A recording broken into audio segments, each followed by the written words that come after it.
ನೀರ್ನೆಲ್ಲ West ಮಾಡ್ತಿದ್ಯಲ್ಲ ನಲ್ಲಿ ಯಾಕೆ ಮಾಡಕ್ಕಾಗಲ್ವಾ? ನಮ್ಮೂರಾಗೆ ನೀರಿ ಬರೋಣ, ನಿನ್ ಕೆಲಸ ನೀನು ನೋಡ್ಕೋ ಹೋಗು. ನಾನು ಅವಳಿಗೆ ಹೇಳಕ್ ಬಂದ್ರೆ ನನಗೆ ಬುದ್ಧಿ ಇಲ್ಲ. ಅವಳಿಗೇನು ಬುದ್ಧಿ ಐತೆ ಅಂದಾಗ ನನಗೆ ಹೇಳಕ್ ಬರ್ತಾಳೆ. ನಮ್ಮೂರಾಗೆ ನೀರಿ ಬರೋಣ, ಫಸ್ಟ್ ಅವಳ ಕೆಲಸ ಅವಳು ನೋಡ್ಕೋಬೇಕು.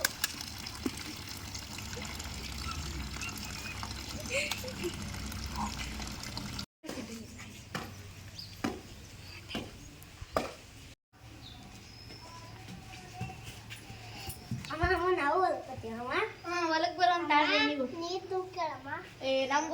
ನಮ್ಮೂರಾಗೆ ಜಾಸ್ತಿ ನೀರು ಬರ್ತವೆ. ನನ್ಗೇನು ಇಲ್ಲಿದ್ದ ಅಲ್ಲಿಗೆ ನೀರು ತಗೊಂಡು ಕುಚ್ಚ.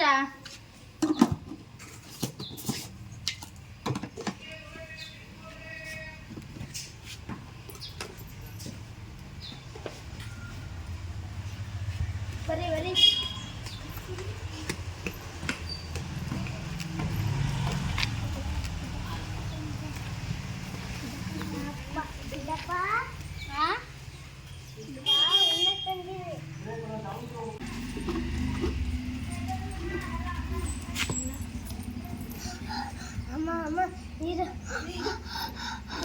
ತಡಿ ನೀರು ತಂದ್ವಿ. ನಮ್ಮ ಬೋರ್ ಆನ್ ಮಾಡ್ರಿ ಜಲ್ದಿ. ನಮ್ಮ ಬೋರ ಸುಟ್ಟಾಗಿ ನಾವು ಇಷ್ಟು ದಿನ ಆದ್ರೂ ತೋಟಕ್ಕೆ ನೀರು ಬಿಟ್ಟಲ್ಲ, ನೀರು ತಂದಲ್ಲ. ಇಲ್ಲ, ನಮ್ಮ ಬೋರಾಗ ನೀರು ಬರ್ತಾವಂತ ನೀರು ತಂದಿಲ್ಲ. ಬೇಸಿಗೆಯಲ್ಲಿ ನಮ್ಮ ಬೋರ್ನ ನೀರೇ ಬರಲ್ಲ. ಹೌದಾ? ಹಾಗಾದ್ರೆ ಈಗ ನಾನು ಬೇರೆ ಎಲ್ಲಾದ್ರೂ ನೀರು ಇದಾವೇನೋ ನೋಡ್ಕೊಂಡ್ಬರ್ತೀನಿ. ತಡಿ, ನಾನು ನೀರು ತರ್ತೀನಿ, ನೀನು ನೋಡ್ಕೊಳಮ್ಮ.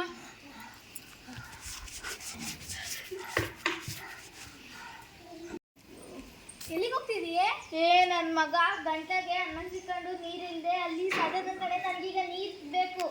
ನಮ್ಮೂರಲ್ಲಿ ಬೇಸಿಗೆಗಾಲದಲ್ಲಿ ನೀರೇ ಬರಲ್ಲ, ಅದಕ್ಕೆ ನಾನು ನೋಡಿ ಪಕ್ಕದೂರಿ ನೀರು ತರಕ್ಕೆ ಹೋಗ್ತಿದ್ದೇನೆ. ಈಗೆಲ್ಲಾದ್ರೂ ಆ ಕಡೆ ಈ ಕಡೆ ಹೊಲದಲ್ಲಿ ನೀರು ಸಿಗಲ್ಲೇನೆ? ತಡಿ ತರ್ತೀನಿ. ಅಯ್ಯೋ, ನಾನು ಅವತ್ತು ಹೇಳಿಲ್ವಾ ನಿನಗೆ ನೀರಿನಲ್ಲಿ ಆಫ್ ಮಾಡು ಅಂತ? ಅದನ್ನೆಲ್ಲ ಕೇಳಕ್ ನನಗೆ ಟೈಮ್ ಇಲ್ಲ. ಜಲ್ದಿ ಸರ್ಕ ಈಗ. ಸ್ವಲ್ಪ ನೀರು ಸಿಕ್ಕು. ಹಾಂ, ಬಾರೆ ಸಾಕು.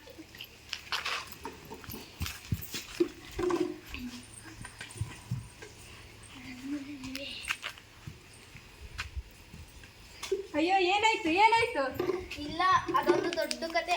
ಅವನು ನೀರಿಲ್ಲದೆ ಆ ಗಂಟಲ್ಲಿ ಅನ್ನ ಸಿಕ್ಕೊಂಡು ಸಾಯ್ತಾ ಇದ್ದ. ಈಗ ನಾವು ಆ ಪಕ್ಕದಲ್ಲಿ ನೀರು ಅಂತೆ. ಈಗ ಅಕ್ಕಪಕ್ಕ ಹೊಲದಲ್ಲಿ ನೀರು ತಂದು ಕುಡಿಸಿದ್ವಿ. ನೋಡು, ಅದಕ್ಕೆ ಹೇಳೋದು, ಅವು ನೀರನ್ನ ಬೇಕಷ್ಟು ಬಳಸ್ಕೊಂಬೇಕು. ವೇಸ್ಟ್ ಮಾಡ್ತಿದ್ದೆ ಅವತ್ತು. ಅದಕ್ಕೆ ಇನ್ಮೇಲೆ ನೀರನ್ನ ಹಿತಮಿತವಾಗಿ ಬಳಸಿ. ಸರಿ, ಈ ಪಂಡಿತ ಸ್ವಲ್ಪ ನೀರನ್ನ ಕಮ್ಮಿ ಬಳಸ್ತೀನಿ. ನೀರನ್ನ ಪೋಲ್ ಮಾಡಬೇಡ್ರಿ, ಮುಂದಿನ ಪೀಳಿಗೆಗೂ ಉಳಿಸ್ರಿ. ನೀರು ಜೀವಜಲ, ಮುಂದಿನ ಪೀಳಿಗೆಗೂ ಉಳಿಸಿ. ನೀರು ನಮ್ಮ ಬದುಕಿನ ಅತ್ಯಮೂಲ್ಯ ಸಂಪತ್ತು. No water no life. Save water save life. ನೀರು ಜೀವಜಲ. ನೀರಿನ ಸಂರಕ್ಷಣೆ ನಮ್ಮೆಲ್ಲರ ಹೊಣೆ. ಮಿತವಾಗಿ ಬಳಸಿ, ನೀರನ್ನು ಉಳಿಸಿ. Save water save